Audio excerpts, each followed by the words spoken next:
नैव वाचा न मनसा प्राप्तुम शक्यो न चक्षुषा अस्ति इति ब्रुवतो अन्यत्र कथम तदुपलभ्यते। नमस्कार मित्रों, ये जो मंत्र है ये कठोपनिषद के दूसरे अध्याय की तीसरी वल्ली का 12वां मंत्र है, जिसे हम आज गहराई से समझेंगे। तो आइए सबसे पहले इसके अर्थ को समझते हैं। तो जो मंत्र वो कहता है, नैव वाचा न मनसा प्राप्तुम, अर्थात न निश्चित ही वचनों से न मन से प्राप्त करने में, शक्यो न चक्षुषा, अर्थात संभव है न देखने द्वारा, अस्ति इति ब्रुवतो, अर्थात वह है ऐसे कहते हैं, अन्यत्र कथम तदुपलभ्यते, अर्थात अन्यत्र कैसे वह जाना जा सकता है। तो यहाँ पर यम कहते हैं कि उसको प्राप्त करना न तो वचनों से संभव है, न मन से संभव है, और न ही देखने द्वारा या नेत्रों से उसे प्राप्त करना संभव है। वह है केवल इसी प्रकार से उसे कहा जाता है, इसके अन्यत्र वह और किसी भी रूप से नहीं जाना जा सकता।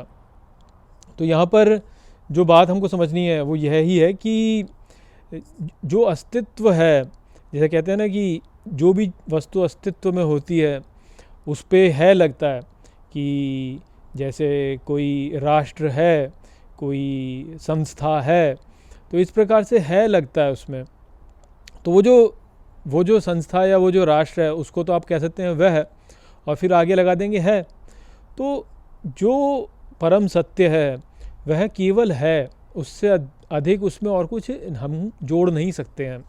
ऐसा हम क्यों नहीं कर सकते हैं? क्योंकि हम यदि किसी भी और को जोड़ेंगे तो वह फिर सीमित हो जाएगा, और जो भी सीमित होता है उसका मान होता है, उसमें कुछ मात्रा होती है, और जो वह है वह मात्रा के परे है। तो इसलिए वो जो है उसको किसी और के द्वारा नहीं जाना जा सकता, वह केवल इसी प्रकार से जाना जा सकता है कि है, बस इतना ही है, इससे अधिक और कुछ नहीं है।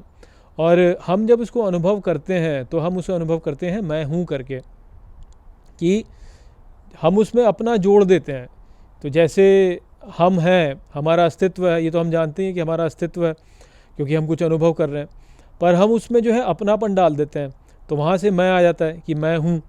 तो ये जो मैं हूँ हम करते हैं, इस मैं हूँ के करने से जो है हम तेर मेर के चक्कर में फंस जाते हैं, क्योंकि एक तो मैं हूँ और एक दूसरा है कोई, इस प्रकार की स्थिति हो जाती है। किंतु यदि हम इस प्रकार से न करें, मैं को ना लाएं बीच में, तो क्या बचेगा? केवल है बचेगा, और है ही वास्तव में अस्तित्व है, जो कि किसी से भी जुड़ा नहीं है।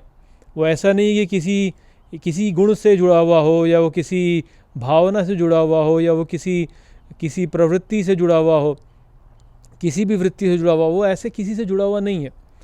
वह सबसे जो है वह अलग है, लिप्त नहीं है। वो जैसे आकाश होता है, आकाश जो है उसमें आप किसी भी वस्तु को यदि फेंकें तो वो जो वस्तु है उससे आकाश कभी लिप्त नहीं होता, वो उसके साथ में नहीं चला जाता कि ये मैं हो गया। वो वस्तु जो है वो आकाश में से निकल जाएगी, किंतु आकाश वैसे का वैसा ही रहेगा। तो ठीक इसी प्रकार से जब मैं हूँ हम कर देते हैं, तो मैं हूँ करके हम यही करते हैं कि मैं ये हूँ, या मैं ये हूँ, या मैं ये हूँ। तो वो ही समस्या होती है, क्योंकि तब जो है लिप्त हो जाते हैं हम, मैं से लिप्त हो जाते हैं।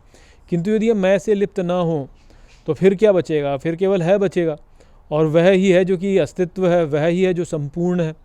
उसमें सब कुछ सम्मिलित हो जाता है, उसमें कुछ भी ऐसा नहीं है जो कि उसमें नहीं रहता, क्योंकि जो भी है वह है में ही है। तो इस प्रकार से आप समझ सकते हैं कि वो किसी से लिप्त नहीं है, वह सब में है एक प्रकार से, ऐसे एकदम वो बिल्कुल जो आप कहेंगे ना कि आकाश के जैसा एकदम किसी से भी प्रभावित ना होने वाला है। तो इसके आप बहुत उदाहरण अन्य उसमें भी दे सकते हैं। कुरान में अल्लाह बार बार क्या कहते हैं कि आकाश को देखो, क्या तुम आकाश में कोई लकीर दिखती है तुमको? तो उसका अर्थ क्या है? उसका अर्थ यही है कि आकाश जो है वह किसी से प्रभावित नहीं होता। यदि आकाश में लकीर हो जाए जो कि सदा के लिए रहे, तो फिर तो वो आकाश लिप्त हो गया ना, फिर तो वो मलिन हो गया, सदा के लिए वैसा हो गया। परंतु आकाश ऐसा कभी होता ही नहीं, उसमें कुछ भी चला जाए उस पर कोई प्रभाव ही नहीं पड़ता, वो वैसा का वैसा ही रहता है। तो ठीक इसी प्रकार से जो है वह भी वैसा का वैसा ही रहता है, उसमें कोई अंतर नहीं पड़ता, उसमें कुछ भी आप डाल दो तो वह हो जाता है। तो अस्तित्व जो है उसी से प्राप्त होता है वास्तव में, कि या तो कुछ है या कुछ नहीं है। तो जब कुछ नहीं है तो वो कुछ नहीं ही है, परंतु वहाँ पर भी नहीं तो आ गया ना, कुछ नहीं, अभाव भी आ गया वहाँ पे। तो है कि बिना कुछ भी और ऐसा हो नहीं सकता है, सब में है वास्तव में। तो वो है जो है उसी प्रकार से इसको जाना जा सकता है, और कोई उसका तरीका नहीं है जानने का। आप ऐसे बोलो कि मैं वचनों के द्वारा समझा दूंगा, तो नहीं समझा सकते आप बोलो कि मैं उसे मन से प्राप्त कर लूँगा, मैं उसको धारण कर लूँगा, तो नहीं कर सकते आप। मैं उसे देख लूँगा, नहीं कर सकते आप। क्यों? क्योंकि वह सीमित ही नहीं है, वो सीमित ही नहीं है जो आपकी इंद्रियों में जो है उसको धारण किया जा सके, क्योंकि वो आपकी इंद्रियों के द्वारा धारण नहीं किया जा सकता, क्योंकि असीम है, क्योंकि आपकी इंद्रियां जो है वो तो सीमित है। तो वो वाली बात है जो कि यहाँ पे यम नचिकेता से कह रहे हैं। तो आशा करता हूँ कि मैंने इस मंत्र को आपको अच्छे से समझा दिया होगा। चलिए इसी के साथ इस वीडियो को यहीं पे समाप्त करते हैं। नमस्ते।